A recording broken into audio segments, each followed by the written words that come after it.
신명기 2장 24절에서 37절, 신명기 2장 24절에서 37절 말씀입니다.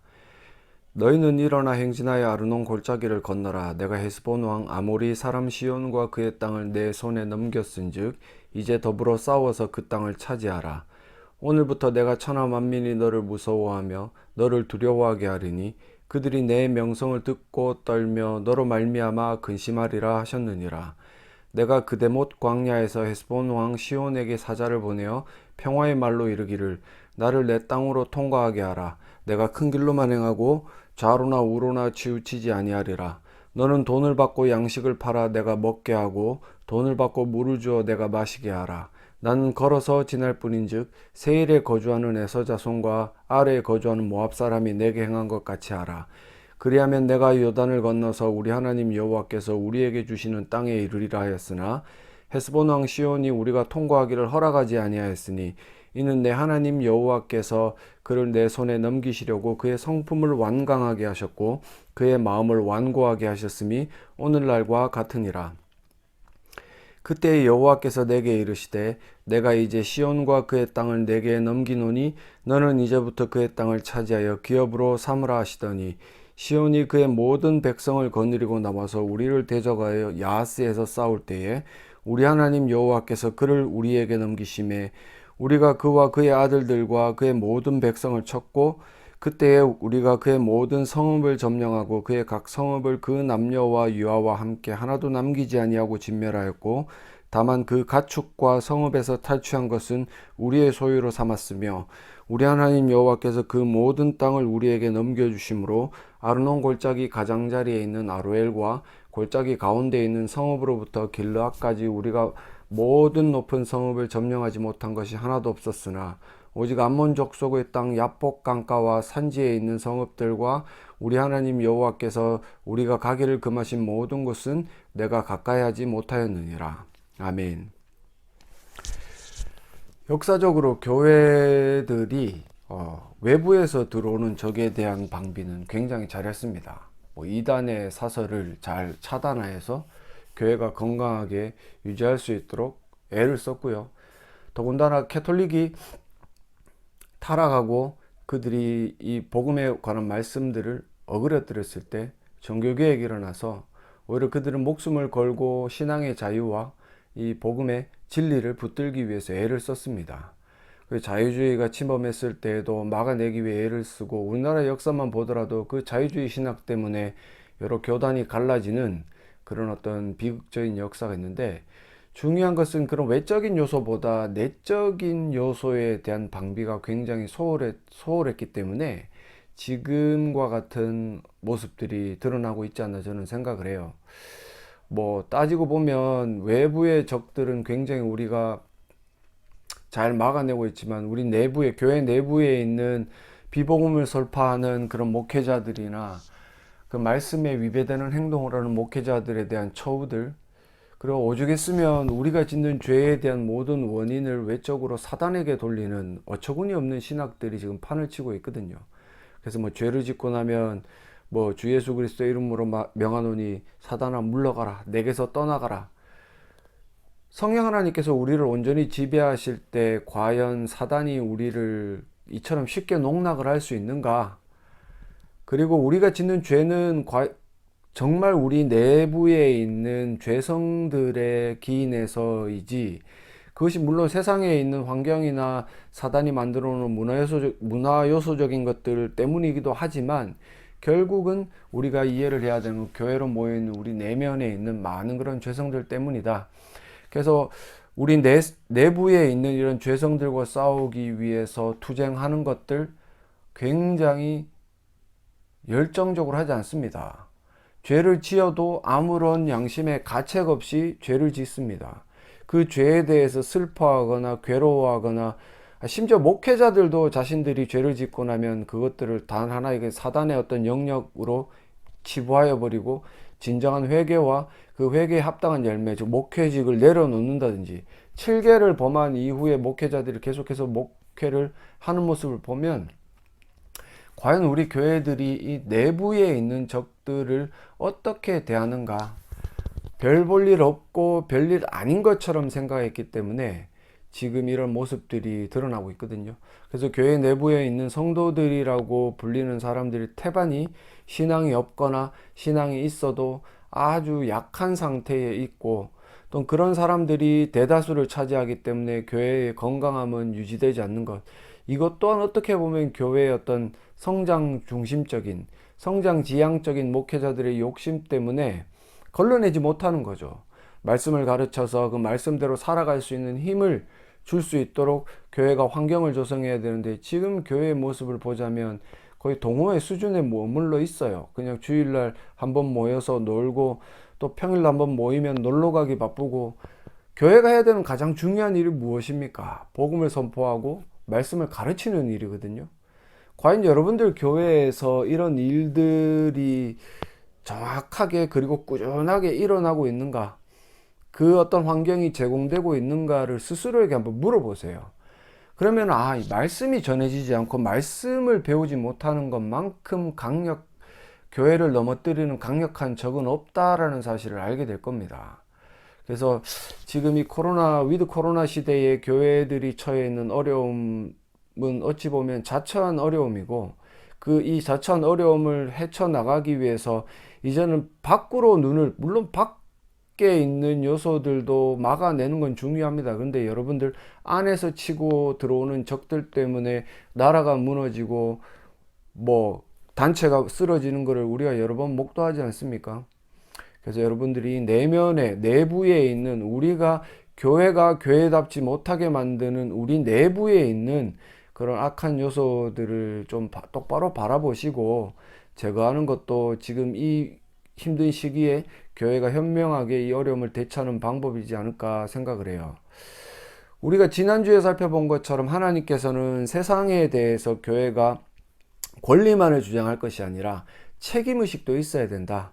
그래서 코로나 시대에 국가에서 원하는 룰과 규칙이 있다라면 교회가 솔선수범하여 그것을 지킴으로 말미암아 국가와 함께, 우리 세상과 함께 살아가는 하나님 나라의 참된 영광을 드러내는 것이 중요하다고 말씀을 드렸는데, 오늘 본문에서는 결정적으로 일어나야 되는 정복 전쟁에 관련된 것들요, 하나님 나라 안에 머물고 있는 요소들을 제거함으로 말미암아 우리의 주인 되시는 하나님께서 요구하시는 거룩함을 달성하는 것, 그것을 지금 말씀을 통해서 우리에게 주고 있는데, 24절에 너희는 일어나 행진하여 아르논 골짜기를 건너라. 이 아르논 골짜기를 건넌 이후에서부터 신명기에서는 정복전쟁이 시작된다라고 그런 어떤 말씀이 주어지거든요. 반면에 민수기에서 보면은 요단강을 건너는 이후부터 정복전쟁이 시작된다. 여호수아서에도 마찬가지고요. 그렇게 묘사를 하고 있지만, 결국 이 아르논 골짜기를 건넌 이후에 이 헤스본 왕 아모리 사람 시온과 그의 땅에 이스라엘 백성들이 정착을 하기 때문에 이것도 하나님께서 약속하신 땅이다. 그렇게 본다면 지금부터 이루어지는 이 정복전쟁은 하나님께서 요구하시는 거룩한 전쟁이다. 이런 거룩한 전쟁이라고 해서 이슬람이 행하는 저런 성전 지하드랑은 질적으로 달라요. 물론 여기 보면 뒤에 가면은 헤렘, 즉 유아까지도 진멸하는 모습을 우리가 보면서 잔혹하다라고 생각을 할 수도 있겠지만, 그건 좀 이따 제가 말씀을 드릴게요.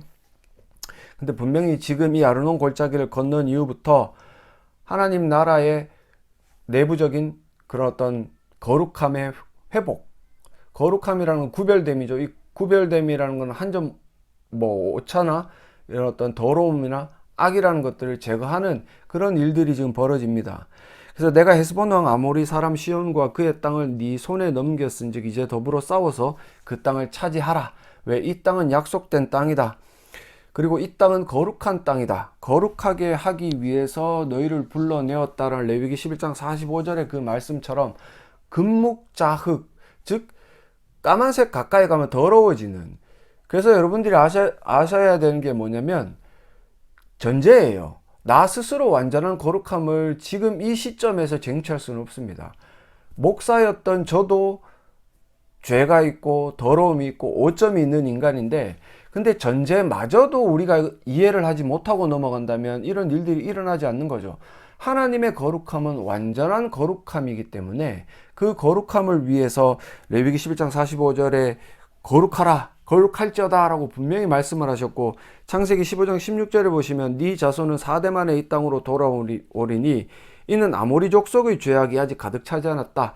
이 아모리 족속, 지금 헤스본 왕 아모리 사람 시온과 그 땅에 있는 모든 사람들이 악한 존재다라는 것을 하나님께서 약속을 하셨기 때문에 지금 이 이스라엘이 4대 만에 이스라엘로 들어왔을 때는 지금 이 아모리 사람 시온과 그의 땅이 얼마나 악한가, 악이 관영했다, 가득 찼음을 알 수가 있는 거죠. 이런 더러운 땅에 이스라엘 백성들이 그들과 함께 공존하면은 분명히 그들 또한 더러워지죠. 가나안 땅에서 완전히 몰아내지 못한 그 가나안 사람들 때문에 나중에는 이스라엘 백성들이 우상의 신전을 만들고 음란해진 모습들을 우리가 성경의 역사를 통해서 똑바로 바라보고 있지 않습니까? 근데 중요한 거는 이렇게 정복전쟁이 시작되었는데 이 정복전쟁의 승리의 원인은 이스라엘의 힘에 있는 것이 아니라 하나님의 은혜에 있음을 우리가 깨달아야 됩니다. 24절에 내가 헤스본 왕 아모리 사람 시온과 그의 땅을 네 손에 넘겼다라고 말씀을 하세요. 25절에 오늘부터 내가 천하 만민이 너를 무서워하며 너를 두려워하게 하겠다. 그들이 내 명성을 듣고 떨며 너로 말미암아 근심한다. 왜요? 하나님께서 그렇게 만드시기 때문에 그렇습니다. 그러면서 30절에 보시면 하나님 여호와께서 그를 내 손에 넘기시려고 그의 성품을 완강하게 하셨고 그의 마음을 완고하게 하셨다. 하나님께서 지금 다 하고 계시다라는 것을 성경은 말씀을 하고 있거든요. 그리고 33절에 우리 하나님 여호와께서 그를 우리에게 넘기심에, 이런 하나님의 은혜가 우선시 되어 있고 하나님의 은혜 때문에 지금 모든 이 정복전쟁에서의 승리와 하나님 나라, 약속된 그 하나님 나라 안으로 들어갔을 때에 제대로 된 거룩함이 이루어지고 있음을 우리가 목도를 하는 거죠. 이스라엘 백성들이 전쟁을 치르고 그 가운데 피를 흘리면서 싸우는 것은 사실이지만 하나님의 은혜가 가장 큰 승리의 원동력이 됨을 이해를 하고, 우리 교회들이 세상 가운데 승리하고 그 세상 가운데 이겨나갈 수 있는 것도 결국은 하나님의 은혜 때문이다. 교회의 규모나 그 안에 거하고 있는 많은 사람의 숫자가 중요한 게 아니에요. 그 많은 사람이 가지고 있는 권력과 재물이 중요한 게 아니에요. 하나님의 은혜가 있을 때만 비로소 교회가 교회답게 세상 가운데서도 거룩함을 유지하면서 하나님의 영광을 드러낼 수 있음을 분명히 깨달으셔야 됩니다. 그래서 이런 어떤 일들 때문에 하나님께서는 분명히 이 헤스본 왕 아모리 사람 시온과 그의 땅을 정리를 해라. 이제는 정복전쟁을 치러라. 그러면서 기본적인 룰은 똑같습니다. 권합니다. 28절에 이렇게 모세가 이야기를 하죠. 너는 돈을 받고 양식을 팔아 내가 먹게 하고 돈을 받고 물을 주어 내가 마시게 하라. 나는 걸어서 지날 뿐이다 라고 분명히 모세가 아모리 사람 시온에게 이야기를 해요. 그런데 결국은 이 아모리 사람 시온은 그 전에 있었던 에돔이나 모압과 암몬과 같은 반응을 보이지는 않아요. 29절에 세일에 거주하는 에서 자손과, 이거는 그렇게 이야기를 했지만 결국은 31절에 보시면, 죄송합니다. 32절에 시온이 그의 모든 백성을 거느리고 나와서 우리를 대적하여 야하스에서 싸운다. 즉 그 전에 있었던 세상은 이 이스라엘이 제공했던 돈을 받고 음식과 물을 제공하고 그리고 땅에 그 땅을 지나갈 수 있도록 도왔단 말이에요. 그런데 이 아모리 사람 시온은요, 그 사람들과의 반응은 정반대로서 이제는 호전적으로 싸우려고 나오는 모습을 보여준다는 겁니다. 근데 그렇게 된 것도 30절에 하나님께서 그를 네 손에 넘기시려고 그의 성품을 완강하게 하셨고 그의 마음을 완고하게 하셨다. 괜히 시온의 마음이 담대해진 거예요. 하나님을 두려워해야 되는데 하나님께서 그가 하나님을 바라보면서 두려워하지 못하도록 완고하게 했기 때문에 이 시온의 마음이 담대해져서 싸움을 거는 거죠. 싸움을 걸지만 이 싸움은 결국 패배할 수밖에 없는 싸움이고, 왜 그러냐면 하나님께서 이 땅과 이 사람들을 이스라엘 백성들의 손에 넘기셨기 때문에, 이스라엘이 승리할 수 있도록 하나님께서 모든 것들을 은혜로 간섭하시고 섭리하시기 때문에 이런 어떤 싸움들이 절대적으로 일어나지 못한다. 이런 평화적 움직임, 그러니까 이스라엘 백성들은 모세가 앞장서 가지고 시온에게 그래요. 내가 돈 줄 테니까 지나갈 수 있게 해도, 그리고 음식과 물을 줘. 우리는 이 땅에 좌로나 우로나 치지 않을게 라고 이야기를 하는데도 이 평화적 움직임에 대한 반응이 정반대의 반응이었고, 그 정반대의 호전적인 반응은 결국 하나님께서 이 땅을 이스라엘에게 주시기 위함이었다. 이런 어떤 일들 때문에 하나님은 결국은 모든 이 아모리 사람 시온과 그 땅에 있는 모든 것들을 싹 다 진멸하도록 명령을 하십니다. 그래서 34절에 그때 우리가 그의 모든 성읍을 점령하고 그의 각 성읍을 그 남녀와 유아와 함께 하나도 남기지 아니하고 진멸하였다. 여기서 진멸이라는 단어는 하렘이라는 단어인데, 이 단어는 헤렘이라는 단어가 어원이죠. 이 헤렘이라는 단어는 정복전쟁으로 번역이 되기도 하고 진멸이라는 단어로 이렇게 번역이 되기도 하지만, 결국 무엇이냐면 제거라는 의미를 담고 있어요. 즉 거룩한 하나님 나라 안에서 존재하지 말아야 될 것들에 대한 제거, 이 제거 명령이죠. 더 쉽게 말을 한다면.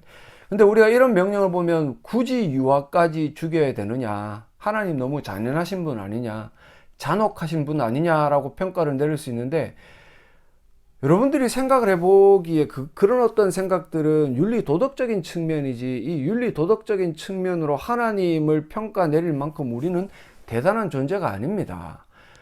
지금 우리 시대에는 만약에 어떤 나라에서 인종 청소가 일어난다든지 정말 비윤리적이고 비인권적인, 인권을 몰살하는 그런 일들이 일어나면 세계에 있는 유엔이라든지 각국에서 평화유지군이라는 명목으로 그 나라에 군대를 파견해서 악을 행하는 자들을 진멸시켜 버립니다. 싹 다 죽여버립니다.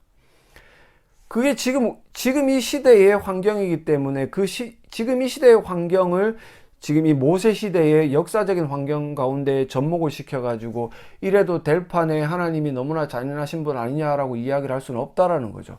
이때 당시 때는 한 족속이 다른 족속을 멸하면 그 씨를 말려버립니다. 왜 그러냐면 그 남아있는 씨들이 결국은 불씨가 되어서 보복을 당할까 두려워하는 마음으로 싹 다 진멸하는 게 이 역사적인 흐름이었어요. 그렇지만 그들은 그런 어떤 개인적인 욕심 때문에 그런 일들을 감행했지만, 하나님께서는 이스라엘 백성들에게 이런 헤렘을 명령하신, 즉 진멸, 제거를 명령하신 이유는 거룩을 유지하기 위함이고 완전한 거룩을 이루어내기 위함이다. 신앙적으로 접근을 한다면 우리가 과연 하나님의 이 거룩한 뜻을 조금이나마 이해를 할 수 있다는 거죠. 자꾸 윤리 도덕적으로 접근을 해가지고 하나님 잔혹한 분, 잔인한 분, 하나님 저래라고 평가를 내려봐야, 여러분들이 아셔야 되는 것은 지금 이 시대에도 빛을 바라보지 못하고 사고로 죽거나 부모의 손에 죽는 유아들도 참으로 많습니다. 그러면 지금도 하나님은 잔혹한 분이고, 나중에 예수님 재림에 오실 때 그 심판대 앞에서 하나님의 택함받은 어린 양들 외에 염소들은 전부 다 지옥불로 떨어지는데, 그때도 그렇게 말씀을 하실 겁니까? 더 쉽게 말씀을 드리면 아담과 하와의 범죄 이후에 모든 인류는 생존 가치가 사라져 버렸습니다. 죄악 때문에. 하지만 하나님은 은혜를 베풀어 주심으로 말미암아 생존 가치가, 살아갈 가치가 없는 자들에게 가치를 부여해 주시고 지금까지 교회로 모아서 이렇게 살아가게 하시는 은혜로운 분, 그런 측면에서 우리가 신앙적으로 하나님을 바라보고 하나님 앞으로 접근을 해야지, 우리가 세상 사람들처럼 윤리 도덕적으로 접근을 하기 시작하면 결국 하나님은 잔혹하고 무서운 분일 수밖에 없다. 그래서 구약의 하나님은 참으로 무서운 분이다라고 말을 하는 사람들은 결국 하나님을 제대로 알지 못하는 사람들이다. 그리고 또 한 가지 더 예를 들자면, 이 거룩한 하나님의 나라인 가나안 땅에 그 이방인들을 완전히 몰아내지 않았을 때 그들 때문에 타락하여서 결국 이스라엘이 멸망하는, 우상 신전이 생기고 그 우상 신전에서 음란의 죄를, 하나님을 멸시하는 그런 음란의 죄를 행했던 이 이스라엘이 결국은 멸망하는 모습을 볼 수 있지 않습니까? 그래서 우리가 이런 모습들을 바라본다면 과연 이 완전한 정복전쟁, 즉 제거 명령인 헤렘은 정확무하게 완전하게 행해져야 된다. 그게 윤리 도덕적으로 잔혹하다라고 평가 내릴 것이 아니라 하나님의 거룩함을 이루어내기 위한 신앙적인 접근을 한다면, 그리고 그런 어떤 가나안 땅에 남아있었던 이방인들 때문에 멸망했던 이스라엘을 바라본다면 과연 이 명령이 불합리한 것인가, 우리 스스로에게 한번 되물어 볼 수도 있는 거죠. 이런 어떤 시점에서 우리가 고민을 해봐야 되는 게, 제가 서두에 말씀드렸던 교회 안에 이루어져야 할 헤렘이라는 거죠. 교회 안에서. 지금 약속의 땅 안으로 들어가서 그 가나안 땅 안에 있는 모든 불결한 요소, 거룩을 해방하는 요소들을 완전한 정복 전쟁을 통해서 제거하는 이스라엘의 행보를 우리가 지금 첫 시작을 지금 보고 있는데, 이것들을 지금 우리들에게 적용해 본다면 하나님 나라의 현재적인 하나님 나라인 이 교회 안에 머물고 있는 거룩을 방해하는 완전한 요소들의 제거, 그것들이 이루어져야 될 필요성에 대한 것들을 우리가 인지를 해야 되는 거죠. 그죠? 쉽게 말한다면 목회자들의 타락이 가장 크죠. 목회자들의 세습, 능력이 되지 않음에도 불구하고 자기의 자녀에게 교회를 물려주는 것.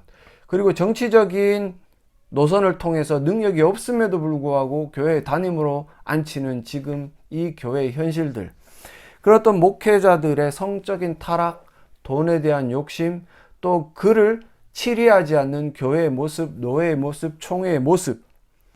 그리고 이 목회자들이 복음을 연구하지 않고 세상으로 빠져서 세상 놀이에 집착하는 그 게으름들. 골프를 친다. 목회자들이 골프를 쳐야 될 정도로 많은 로비 활동이 필요한 겁니까? 저는 이해를 못 하겠거든요. 골프 아니고 차라리 수영을 한다든지 조깅을 한다든지 차라리 자전거를 타면 모르겠지만, 그런 어떤 골프가 나쁘다는 게 아니고요.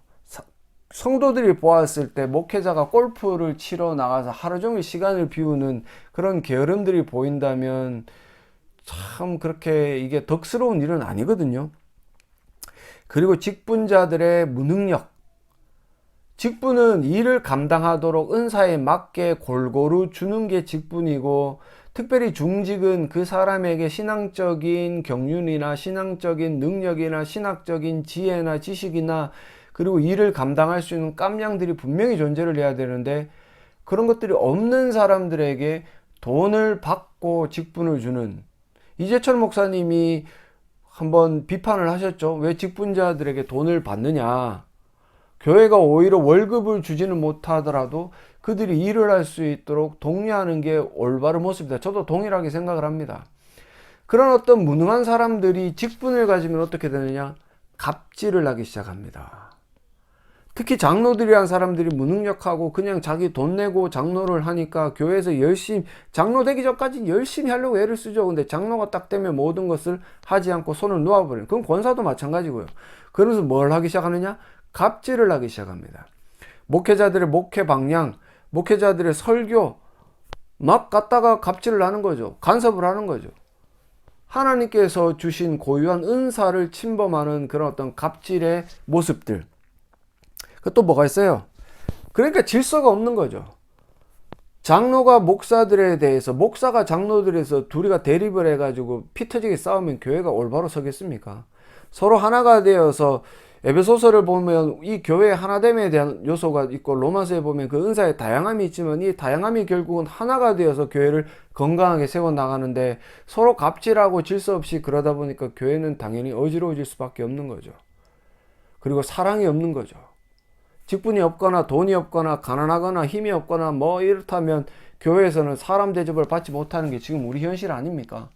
뭐 서울에 큰 교회 가면은 뭐 의사 모임, 변호사 모임, 뭐 어떤 정치가들 모임, 셀을 그렇게 나눈다라고 이야기를 하죠. 뭐 정치가라면, 의사라면 성경을 잘 압니까?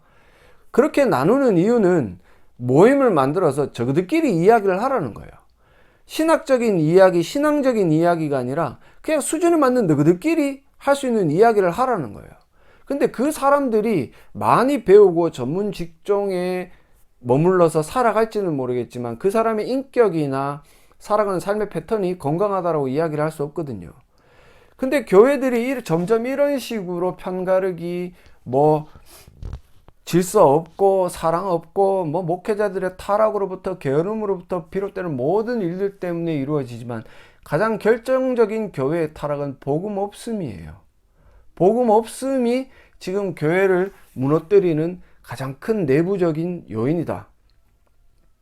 서두에도 말씀드렸지만 여러분들 교회를 한번 잘 살펴보십시오. 여러분 교회에 있는 담임 목사를 비롯하여서 뭐 부목회자들, 부교육자들, 그리고 어떤 부서 사역을 하고 있는 전도사들의 신학, 그 사람들의 신학이 정말 올바른 신학을 바탕으로 성경을 근거로 성경을 해석하여서 성경의 말씀대로 적용하고 그 말씀대로 살도록 독려하는가?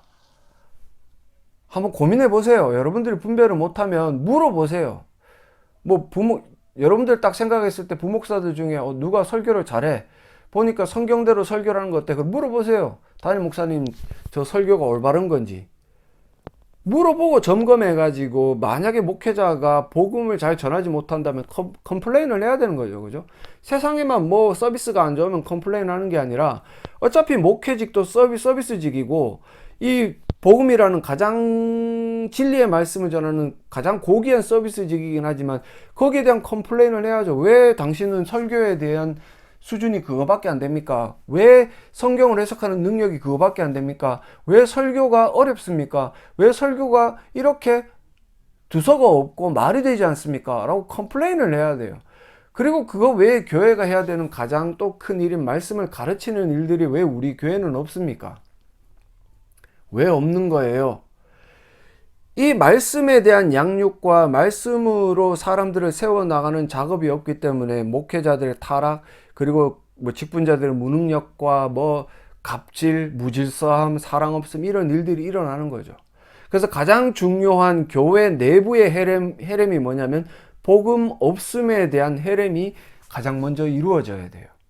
그래서 교회 안에 그리스도로부터는 모든 좋은 것들을 받아 누렸는데 그 가운데 가장 핵심인 이 복음의 충만함이 이루어질 때 비로소 그 안에 있는 사람들 가운데 하나님의 은혜로 거듭난 자가 있다라면 믿음이 성장하게 되고, 믿음이 성장한 사람들이 70% 80% 그 교회에 가득 차면 그 교회는 이제 건강한 교회로서 세상을 향해 올바른 길을 걸어가고 세상과 함께 세상을 향해서 하나님의 영광을 드러내는 그런 거룩한 일들을 감당할 수 있게 되는 거거든요. 호세아서 4장 6절에 내 백성이 지식이 없으므로 망하는도다. 내가 지식을 버렸으니 나도 너를 버려 내 제사장이 되지 못하게 할 것이요 네가 네 하나님의 율법을 잊었으니 나도 내 자녀들을 잊어버리리라. 즉 하나님을 알만한 지식이 없었던 이스라엘이 음란해졌고 이 음란함 때문에 하나님은 그들을 향해 심판의 메시지를 던졌는데 내 백성이 지식이 없으므로 망한다. 너희들이 지식을 버렸으므로 나도 너희들을 버리겠다. 이때 지금 신명기 시대에 모세를 통해서 가나안 땅으로 흘러가던 이스라엘 백성들은 하나님과 함께 했고 하나님께서 여러 사건과 모세를 통해서 말씀을 주셨죠. 복음을 주셨단 말이에요. 그러므로 말미암아 하나님의 살아계심을 깨닫게 하고 그들이 하나님의 어떤 분인가를 점점 알아갔을 때 이 가나안 땅으로 들어왔고 가나안 땅의 정복까지도 이루어졌는데, 물론 그들이 실수함으로 말미암아 타락의 일변도를 걷고 그래서 결국은 망하기는 해요. 근데 이런 어떤 일들이 지금은 일어나지 않아요. 왜 그러냐면 하나님께서 지금 우리들에게 직통계시, 흔히 사람들이 좋아하는 직통계시로 말씀을 하시는 게 아니라 성경 말씀 66권을 통해서 우리들에게 계속해서 계시하시고 임마누엘을 이루어 가시기 때문에 지금 교회가 이 말씀의 충만함이 이루어지지 않는다면, 임마누엘이 일어나지 않고 임마누엘이 일어나지 않는다면 결국 그들은 이스라엘이 망했던 것처럼 교회도 망하게 될 뿐이다. 하나님을 알만한 지식이 교회 안에 가득 차 있을 때 하나님이 그들을 부여잡고 살아가는데, 지금 지식이 없으므로 망했다, 지식을 버렸으니까 나도 너희를 버리겠다, 이 말이 뭐예요? 목사가 성경을 모르니까 하나님이 어떤 분인지 모르고 하나님이 어떤 분인지 모르니까 하나님의 섭리를 깨닫지 못하고 하나님의 섭리대로 살아가지 못하니까 하나님이 함께 하심 즉 임마누엘을 경험할 수가 없고, 목회자가 그러면 밑에 있는 성도들은 더 말해 무엇하겠습니까? 그래서 오늘 말씀처럼 세상을 향해서 하나님께서는 어느 정도의 선은 그어두시고 교회 하나님 나라 영역 안에 있는 세상의 모든 요소들을 제거하시는, 즉 헤렘의 명령을 주신다는 거죠. 그리고 그 전주에 우리가 살펴보았던 것처럼 하나님 나라 경계 안으로 들어오지 않지만 세상과 밀접하게 살아갈 때에는 그들과 함께 공존할 수 있는 책임의식을 갖게 하셨다라는 거죠. 지금 우리가 이제는 하나님 나라의 전형이 되는 이 교회가 그 안에 우리 내부에 있는 제거 명령에 해당되는 것들, 그 중에 가장 급선무인 복음 없음에 대한 헤렘을 지금 수행을 해야 된다는 겁니다. 그것을 지금 이 시대, 코로나 시대, 교회가 따로 행동하고 교회가 따로 행사를 할 시간이 없어요. 그런 어떤 환경이 조성되지 않는단 말이에요. 이런 어떤 조용하고 자숙할 수 있는 시간 동안 복음을 집어넣음으로 말미암아 복음 없음에 대한 헤렘의 전쟁을 수행하는 교회가 되기를 간절히 소망합니다. 그래야 교회가 삽니다. 그래야 교회 안에 있는 성도들이 이 교회를 통해서 영원히 하나님의 영광을 드러낼 수 있게 될 겁니다. 그래서 하나님께서 주시는 이런 목회자들의 타락과 직분자들의 무능력함, 갑질, 무질서, 사랑 없음, 많은 문제들이 공존해 있지만 그 가운데 가장 급선무인 복음 없음을 제거하는 그 헤렘을 수행하셔서 복음으로 충만한 교회로 변화됨으로 하나님의 영광을 드러내시는, 그래서 하나님 나라로 살아가기에 조금도 부족함이 없으신 저와 여러분들이 되시기를 간절히 소망합니다.